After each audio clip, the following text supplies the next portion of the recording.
போரின் நடுவிலே 234 தொகுதியிலும் விஜயினுடைய தாவேகா தோல்வி அடைகிறது. தலைவர் மாறிலே கூட்டம் சேர்த்துட்டா அது ஓட்டா மாறாது. ஒருவன் பசிக்கன 234 இல்ல 10 கூட முடியாது தனியா நின்னா. வேட்டை தூக்குது உங்களுடைய அடுத்த படத்திற்காக காத்துக்கிட்டு இருக்கிறங்க விஜய். நரிகள் கூட்டமோ அரசியல் அப்படியே முதல்வராயிட்டு வழியில் கிடக்குது.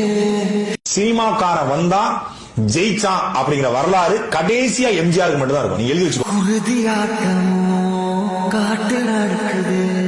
ரெண்டு நிறுவனம் என்ன சொல்லுது, அவர் தான் முதலமைச்சர். இப்ப இது எவ்வளவு பெரிய காமெடின்னு மக்களுக்கு தெரிஞ்சிருச்சு. வாடைகள் 100 வந்து போதவில்லையே. உன் பேரையே முழுசா உன்னால சொல்ல முடியாது.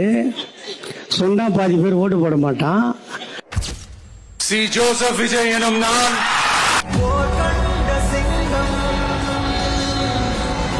தமிழ்நாட்டு அரசின் முதலமைச்சராக